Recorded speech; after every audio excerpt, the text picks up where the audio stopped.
15 अगस्त 1947 को सुबह 8 बजे दिल्ली में लॉर्ड माउंटबेटन ने इंडिया के गवर्नर जनरल का हल्फ उठाया और कराची में कायद-ए-आज़म मोहम्मद अली जिन्नाह ने हल्फ उठाया। आज वो दुनिया की सुपर ताकत बनने के ख्वाब देख रहा है और हम दिवालियापन से बचने के लिए भीख मांग रहे हैं। मौलाना फजलुर रहमान ने पाकिस्तान की संसद में माना है कि भारत सुपर पावर बन चुका है और पाकिस्तान एक भिखारी मुल्क है। देखिए पाकिस्तान में कैसे जय भारत जय हिंदुस्तान चल। पाकिस्तान की एक मजहबी जमात जमीयत उलमा इस्लाम फजलुर रहमान, उनकी ये जो पार्टी है उसके सरबराह ने कल एक पार्लियामेंट के अंदर एक स्पीच की और कहा कि भारत जो है वो तो सुपर पावर बनने जा रहा है और हम जो है डिफॉल्ट होने के करीब है।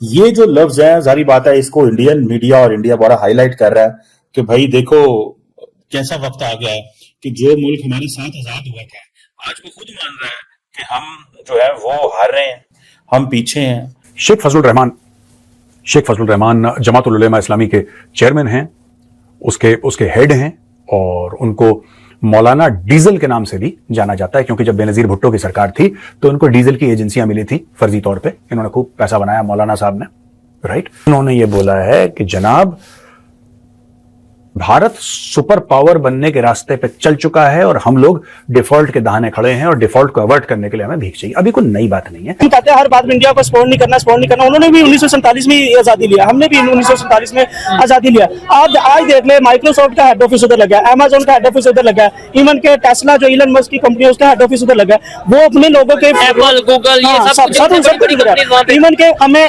अपनी ईद का चांद नजर नहीं आता और इंडिया ईद के चांद पे जो है वो पहुंचा हुआ। जय हिंद दोस्तों, आज पाकिस्तान के एक लीडर है मौलाना फजलुर रहमान जो अपनी असेंबली में खड़े होकर चिल्ला कर कहते हैं कि भारत और पाकिस्तान दोनों साथ में आजाद हुए हैं और उसके बाद भारत आज एक महाशक्ति बनने की तरफ अग्रसर है और पाकिस्तान डिफॉल्ट के दहाने पर खड़ा है।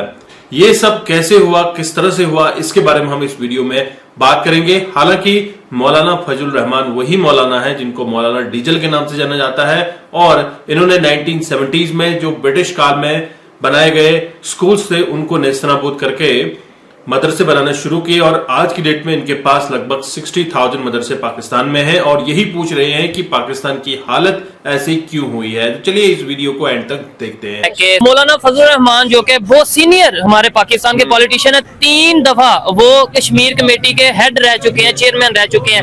उन्होंने असेंबली में खड़े होकर ये बोला है कि 1947 में भारत भी आजाद हुआ था और हम भी, यानी हम दोनों इकट्ठे आजाद हुए थे और आज जो हिंदुस्तान है वो सुपर पावर बनने के ख्वाब देख रहा है। हम दिवालिया होने से बचने के लिए दर बदर जाके भीख मांग रहे हैं। हम अगर आप जैसा या मेरे जैसा कोई आम पाकिस्तानी ये बात करता है ना कि इंडिया दुनिया की 5वीं बड़ी इकॉनमी बन गई है, इंडिया ने डेवलपमेंट कर ली है, वो डेवलपमेंट की तरफ जा रहे हैं, तो हमें अदारे बुला के ये कहते हैं कि यार आपके हमारे पाकिस्तान के आइन में नहीं लिखा है कि आपने उनकी तारीफ करनी है। और एक साइड पे असेंबली में खड़े होकर मौलाना फजलुर रहमान तारीफ कर रहे हैं और अदारा उन्हें चला भी रहा है, यानी कि पीटीवी पे वो चले, नशर हुई उनकी बात, तमाम मेनस्ट्रीम मीडिया ने भी वो चलाई। ये कह दिया जाता है आप एजेंट हो, आपको शर्म नहीं आती, आप अपने घर के मसले बाहर बता रहे हो। खाली देखो, तारीफ खाली इंडिया की नहीं बनती, ठीक है। इंडिया अगर देखा जाए ना, अगर कंपेयर टू चाइना किया जाए तो शायद उसके 20% भी नहीं है। अच्छा, तो आप अगर तुर्की की देख लो, तुर्की में भी ऐसी डिक्टेटरशिप तो ये मौलाना फजलुर रहमान भी चाइना की बात करते ना, तुर्की की बात करते। मैं यही तो कह रहा हूँ कि आप असेंबली में खड़े होकर इंडिया की कंपैरिजन करोगे या तारीफ करो। देखो ना, तो मैं फजलुर रहमान को पसंद करता हूँ, ठीक है, वो खुद फ्रंटमैन है, मैं तो उसको कोई नहीं कहता, मैं आपको जनरली बता रहा हूँ, अपनी राय बता रहा हूँ। एस्टैब्लिशमेंट की मदद कोई नहीं लेनी, हमने वोट की ताकत से आना है। तो फिर आप भी इंडिया की तरह सुपर पावर की तरह बन सकते हैं, आपकी भी इकोनॉमिक अंडरस्टैंडिंग हो सकती है। लेकिन मौलाना फजलुर रहमान से ये भी गिला है कि ये उस वक्त तो जब ये पावर में होते हैं तो तब तो ये सारा टाइम जो है वो डिक्टेटर्स और अथॉरिटेरियन गवर्नमेंट से पैसे लेते हैं और जैसे तैसे इस्लाम का निफाज करना चाहते हैं। तब तो नहीं ये बोलते, तब तो खामोश रहते हैं। और अभी जब सिस्टम से बाहर होते हैं तो फिर इनको तमाम कानून कुलिये कायदे सारे नजर आते हैं। ये इनसे दुख रहता है हमें। सो आप इंडिया को जरूर वो करें कि वो सही रास्ते पे है, लेकिन इंडिया का रास्ता जो है वो उन्होंने बड़ी मुश्किल से अडॉप्ट किया हुआ है, उनको भी बड़ी मुश्किलात रही हैं। लेकिन they stood with democracy, they stood with the system. उन्होंने अपना जैसा तैसा जो सिस्टम है उसको अपनी एक निजाम में रखा है। उन्होंने लोगों को देखिए 1.4 बिलियन पीपल, आप तो 25 करोड़ लोग हैं, उनको जमहूरियत का नहीं कुछ सबक दे सके, सिखा सके, तो आप बाकियों का क्या कहेंगे और कैसे कहेंगे? Let's see. लेकिन कुछ ऐसे सवाल हैं जो मौलाना को खुद से पूछने चाहिए और कुछ ऐसे सवाल हैं जो हमें इनसे पूछने चाहिए कि भाई मौजें करते थे, मजे करते थे, जब हुकूमतों में होते थे तब तो एस्टैब्लिशमेंट की मदद भी मांगते थे, और जब अपोजिशन में आते हैं तो तब ऐसे करते हैं। तो ये फैक्टर्स को भी ढूंढने की कोशिश करें कि इंडिया कैसे सुपर पावर बनने की कोशिश कर रहा है और वो कैसे इस रास्ते में जा रहा है और हम क्यों डिफॉल्ट कर रहे हैं, उन चीजों पर भी ध्यान डालें।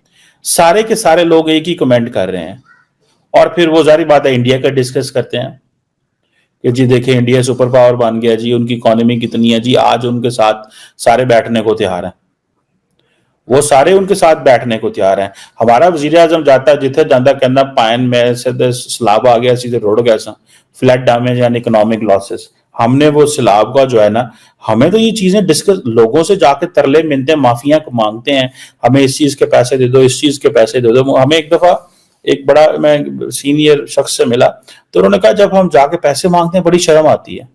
भाई क्वेश्चन ये है कि आप जाके जब पैसे मांगते हैं तो बड़ी शर्म आती है, तो आप जब वापस आते हैं पैसे मांग के तो आप कितनी कोशिश करते हैं कि वो जो एलीट का, जो हमारी ब्यूरोक्रेसी का, हमारे लोगों का स्टाइल है उसके अंदर जो है वो नॉर्मल तरीके से लोगों को महसूस किया जाए कि आपके नाम पे जो पैसे बाहर से लेके आए उसका हम ज़ाया नहीं करेंगे, उसको ज़ाया नहीं करें। इसमें कितनी भारत सुपर पावर बनने के रास्ते पे चल चुका है और हम लोग डिफॉल्ट के दहाने खड़े हैं और डिफॉल्ट को अवॉइड करने के लिए हमें भीख चाहिए। अभी कोई नई बात नहीं है, ये सारे पाकिस्तानी आजकल ये कहते हैं कि भारत ये होने वाला है, भारत ये होने वाला है।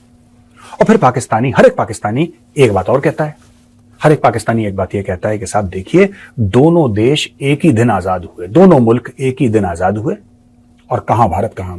पहली बात में एक बात यह बता दूं कि जब अंग्रेज आया था वो पाकिस्तान नहीं आया था, भारत आया था, ठीक है। यानी कि जिसने गुलामी, जब जो पैदा ही नहीं हुआ था, जब भारत को गुलाम करा था अंग्रेजों ने, जब भारत के ऊपर कब्जा करा था अंग्रेजों ने, तो आजाद कैसे हो सकता है? पाकिस्तान 14 अगस्त 1947 को बना, पाकिस्तान आजाद नहीं हुआ था उस दिन, पाकिस्तान उस दिन बना था, ठीक है। भारत 15 अगस्त को आजाद हुआ था। और तुम में हम में बहुत फर्क इसलिए है क्योंकि हमारा इतिहास, जो हमारी तारीख है, वो 10,000 साल से पहले जाती है। तुम्हारी तारीख शुरू, तुम्हारी तारीख अभी कल के बच्चे हो यार, तुम कल के बच्चे हो, नैपी पहन के घूम रहे हो हमारे सामने, लंबी लंबी छोड़ रहे हो। खैर देखिए, तो मौलाना डीजल साहब ये कहते हैं, मौलाना फजलुर रहमान साहब, कि डीजल ये कह रहा कि भारत सुपर पावर की, यार भारत हर समय सुपर पावर की ओर नहीं जा रहा था। भारत ने भी बहुत बुरे दिन देखे, भारत ने गरीबी देखी, भारत ने ऐसा देखा कि जब भारतवासी भूख से मर जाते थे भूख से, खाना नहीं मिलता था, मर गए, जान उनकी चली गई, खत्म हो गए।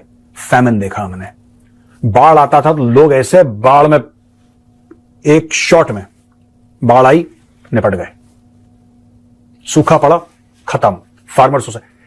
इसके ऊपर काम करना पड़ता। तो दोस्तों, आप ये वीडियो देख चुके हैं और आपको आइडिया लग गया होगा कि पाकिस्तान में क्या चल रहा है।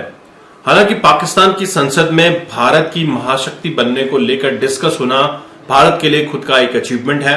एक समय पर मौलाना फजलुर रहमान, जो सऊदी अरब या फिर मुस्लिम ममालिक से इनको डोनेशन मिलती थी, उसका इस्तेमाल इसने मदरसे बनाने में किया। 1970s में जितने भी स्कूल्स थे, इवन ब्रिटिश काल में जो स्कूल्स बने थे, उनको भी तोड़कर वहां पर मदरसे शुरू कर दिए गए और इसके बाद मदरसों का दौर चालू हुआ है। और आज के दिन पाकिस्तान में इनके अंडर लगभग 60,000 मदरसे हैं। और अब यही क्वेश्चन कर रहे हैं कि भैया पाकिस्तान का हाल ऐसा क्यों हुआ है, पाकिस्तान डिफॉल्ट करने वाला है। अब इनके ये सब कहने का कोई मतलब बनता नहीं। और ये वही मौलाना है जो डोनेशन में आए हुए पैसे का इस्तेमाल, मदरसे में आए हुए पैसे का इस्तेमाल आतंकवादी गतिविधियों में किया करता था और साथ ही साथ भारत में इंस्टेबिलिटी फैलाने में किया करता था। और आज अपना कंपैरिजन भारत से कर रहे हैं और कह रहे हैं कि हम दोनों एक साथ अलग हुए हैं, ब्रिटिश रियासत से हम अलग हुए हैं, तो फिर इतना डिफरेंस कैसे है? दोस्तों, ये डिफरेंस है तुम्हारे गंदे दिमाग का। दिमाग अगर तुम्हारा सही होता तो तुमने मदरसों की जगह अच्छे इंस्टीट्यूशंस बनाए होते, जैसे भारत ने IIT, IIM जैसे इंस्टीट्यूशंस की स्थापना की और आज दुनिया में IIT के लोगों का परचम छा रहा है।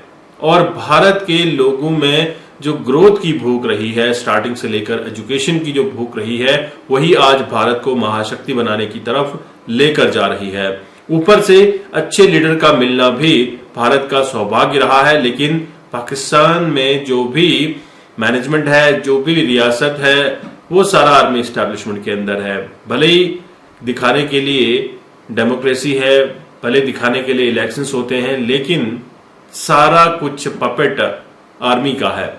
तो आर्मी जब तक नहीं चाहेगी, पाकिस्तान का कुछ भी नहीं हो सकता। आपके क्या विचार हैं जरूर कमेंट कीजिएगा। चैनल पर नए हैं, चैनल को सब्सक्राइब करना मत भूलिएगा। मैं आपको मिलता हूं नेक्स्ट वीडियो में, तब तक के लिए थैंक यू। जय हिंद, जय भारत।